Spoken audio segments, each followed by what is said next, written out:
Assalamualaikum warahmatullahi wabarakatuh.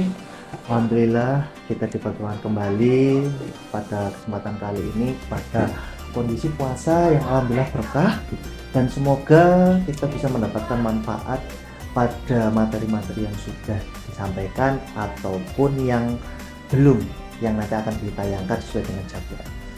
Baik, sebelum kita masuk lebih dalam, pertama-tama mari kita panjatkan puji syukur terhadap Allah Subhanahu wa Ta'ala yang telah memberikan beribu nikmat sehingga kita bisa menjalankan ibadah puasa ini secara lancar. Dan tidak lupa juga selawat serta salam mari kita haturkan kepada baginda besar kita Nabi Muhammad SAW yang telah memberikan bimbingan dari masa kegelapan menuju masa yang terang benderang, yakni Islam.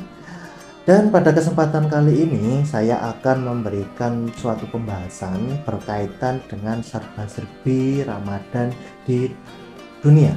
Tapi mengingat banyaknya negara di dunia ini, saya akan mengambil beberapa saja yang familiar, yang bisa kita dengar sehari-hari di berita ataupun di media sosial seperti itu. Baik, saya akan memberikan satu faktor saja dari berbagai faktor, karena menurut keberagaman ini yang kita sebut dengan serba-serbi nanti itu ada kaitannya dengan berbagai faktor, dan saya akan mengambil salah satu faktornya yang saya ambil berupa kondisi matahari terhadap bumi, yang mana lebih dekatnya adalah penyinaran matahari. Kenapa memakai penyinaran matahari? Karena ini menjadikan dua hal. Yang pertama, matahari ini mempengaruhi lamanya puasa. Ya, di setiap bagian di bumi ini matahari menyinari bumi di berbagai tempat itu berbeda-beda. Dan yang kedua, matahari juga akan memberikan kondisi alamiah yang berbeda-beda pula, yang nanti akan berkaitan sama sumber daya. Untuk mudahnya, matahari ini menyinari bumi, dan bumi ini menjadi tiga bagian gampangannya ya. Untuk yang pertama, bagian yang atas atau bagian utara dan tengah, dan yang terakhir adalah bagian bawah yakni selatan. Untuk garis besarnya, bagian utara ini ketika penyinarannya cukup pendek, maka keterbalikannya di bagian selatan maka lebih panjang. Begitu juga ketika utara itu panjang, maka bagian selatannya akan pendek, berkebalikan. Sehingga kita sering mendengar bahwa bagian utara itu musim yang panas, kalau di bagian selatan kebalikannya yaitu musim dingin. Seperti itu. Nah, bagaimana bagian tengah? Untuk bagian tengahnya sendiri itu konstan ya, tidak terlalu ekstrim yang terlalu panjang ataupun terlalu pendek seperti itu. Dan lebih mudahnya lagi bahwa kondisi matahari ini akan mempengaruhi yang namanya kondisi alamiah di bumi, yang mana nanti kondisi alamiah di bumi ini akan mempengaruhi yang namanya adaptasi manusia yang dicerminkan dalam hal budaya, yang bisa dalam hal makanan, bisa minuman ataupun berpakaian seperti itu. Dan dari budaya manusia ini akan disesuaikan dengan yang namanya syariat Islam, karena kita pembahasannya namanya puasa. Dan kita akan beralih ke dalam beberapa negara yang mungkin sering didengar oleh kita. Mungkin yang saya akan bahas pertama adalah negara Amerika, yang mana kalau dari tiga yang tadi, Amerika itu masuk ke dalam bagian yang atas, bagian utara, tapi tidak terlalu utara sekali, tapi utara yang bagian tengah. Dan bagaimana kondisinya di sana? Di Amerika sendiri itu memiliki lama puasa karena penyinarannya di bumi itu bisa sampai 15 sampai 16 jam. 15 sampai 16 jam ketika itu agak panjang ya, yang mana lebih lama daripada yang kita di Indonesia gitu. Dan kondisi ini memberikan alamiah di lingkungannya, yang mana ya banyak turun juga di sana dan tergolong panas. Cuman kadang ada juga yang bermusim semi. Nah, ini salah satu kelebihan di sana. Kalau terlalu panas itu agak tantangan, kalau yang agak dingin itu menjadi kemudahan dalam berpuasa. Dan bagaimana kondisi berpuasa di sana? Ya otomatis lumayan lama.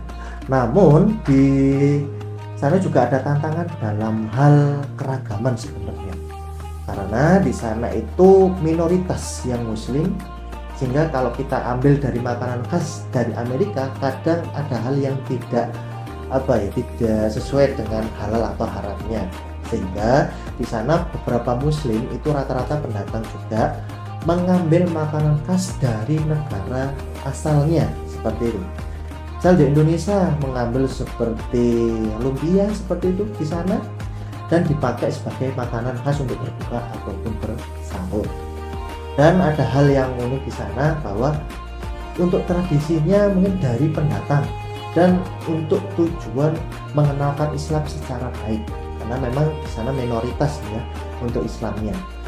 Minoritas di sana muslim sendiri itu memperkenalkan bahwa Islam itu baik, yang mana ditunjukkan dari berbuka bersama, walaupun bukan untuk muslim saja tapi untuk yang non muslim, sehingga bisa merasakan kenikmatannya puasa dalam hal berbuka nanti. Baik, kurang lebih seperti itu. Karena keberagamannya suku dan rasnya di Amerika, kita beralih yang sama-sama keragamannya, yakni di Indonesia. Di Indonesia sendiri sama keberagamannya sama dengan di sana, cuma perbedaannya di sini keberagamannya itu asli dari tempat ini sendiri, karena sukunya asli di situ dan jarang orang pendatang. Dan perbedaannya lagi, makanan khasnya otomatis mengikuti namanya syariat Islam juga. Makanya di sini untuk anak-anak muda kadang melakukan namanya ngabuburit, istilahnya berkumpul bersama, mungkin ada kajian di situ berkaitan dengan puasa, menjelang atau menunggu namanya berpuasa ataupun sahur. Makanan khasnya pun banyak, sampai kita banyak variasinya ya, karena bisa dilihat kita itu punya sekali tumbuhan yang bisa digunakan untuk makanan seperti itu, dan bahkan satu tumbuhan bisa digunakan berbagai macam makanan. Makanya kita memiliki banyak variasi dalam hal makanan khas seperti itu. Jadi kita di sini mayoritas ya berbeda dengan yang di Amerika tadi. Kemudian kita beralih lagi di tempat yang mungkin sangat familiar, yaitu Jepang. Nah, Jepang ini hampir sama dengan di Amerika tadi dalam hal minoritasnya. Muslim di sana cukup minoritas. Cuman kalau soal makanan khas ada yang halal, ada pun yang haram. Kalau yang halal terutama di sana banyak yang diambil secara alamiah dimakan untuk merasakan cita rasa alami, seperti sushi yang banyak sekali untuk sayuran ataupun makanan tangkapan dari laut sebelumnya, itu masih bisa digunakan atau dimakan ketika berbuka. Hanya saja ini dirasakan tantangan bagi teman-teman kita diaspora dari Indonesia yang menuju ke sana, yang mana mereka merasakan bahwa rasanya itu lebih alamiah, cenderung ke hambar, karena yang cita rasanya kita berbeda dengan yang di sana. Di sana memiliki untuk cita rasa alamiah, namun kita yang dari sini awalnya itu memiliki cita rasa yang banyak, bumbu-bumbunya banyak, sehingga itu jadi tantangan dalam hal makanan. Ya, itu untuk yang di Jepang ya. Untuk lamanya sendiri hampir sama kayak di Amerika, sekitar 15 jaman lah ya. Jadi sedikit lebih lama daripada Indonesia. Terus kita beralih lagi ke negara yang lain. Di sini kita ngambil dari Turki. Oke, kalau Turki ini lebih kepada tujuannya mengenalkan atau menyenangkan namanya wisatawan tentunya. Yang mana untuk berpuasa sendiri itu banyak sekali bazar di sana. Ada makanan khas juga berupa roti yang disebut dengan pide, sarma juga, dan beberapa kebab yang mana itu khas dari sana, dan kita tidak terlalu asing dan tidak susah seperti di negara-negara yang minoritas tadi yang harus mencari yang namanya makanan halal juga ya. Jadi di sini lebih enak karena itu Timur Tengah dan mayoritas dan awal sejarah juga dari Islam. Terus kemudian kita beralih lagi di Arab, yang mana ada Mekah dan Madinah. Otomatis ini kita tidak mengalami kendala kecuali satu, yaitu adalah dari iklim atau musimnya. Di sana terkenal dengan rasanya panas karena itu tantangan tersendiri bagi puasa ya. Memang hampir sama waktunya di sana 13 sampai 14 jam ya untuk berpuasa, cuman tantangannya di cuacanya saja, cukup panas, itu tantangan tersendiri. Untuk makanannya sendiri mungkin berbeda dalam cita rasa, sama-sama kaya rempah, cuman berbeda rasanya saja. Itu saja untuk tantangannya selain dari cuaca. Terus yang terakhir mungkin dari saya, ini yang unik, itu ada di Islandia. Wah, kalau Islandia sendiri ini kalau dari tiga yang tadi itu masih bagian yang atas tapi mendekati yang kutub. Dan salah satu tantangannya di sini adalah lamanya puasa sampai 22 jam ya. Bisa dibayangkan itu tantangan tersendiri. Walaupun ada kemudahan di sana mungkin lebih dingin, jadi berpuasa mungkin tidak terlalu bertenaga sehingga tidak mengeluarkan energi yang banyak, cuman lamanya ini yang membuat tantangan. Dan makanannya sendiri mungkin hanya sekedar yogurt atau buah-buahan yang bisa dilahap secara cepat seperti itu. Dan bisa dibilang dengan waktu cuman ya 22 jam ya. Jadi sisanya antara 1 sampai 2 jam tergantung lamanya penyinaran matahari di sini. Maka di sana memiliki kesempatan buka dan berpuasa hanya sekitar 1 atau 2 jam. Ya, bayangkan bahwa kita nanti berbuka ataupun bersahur nanti hanya 1 jam saja, seperti itu. Nah, itu jadi suatu tantangan juga. Dan yang muslim memang bukan dari asli sana, tapi rata-rata dari pendatang ya untuk di Islandia. Baik, mungkin itu ada sedikit dari berbagai negara yang ada di dunia yang bisa saya sampaikan karena durasi waktu juga. Dan mungkin di sini kita bisa mendapatkan suatu hikmah ya.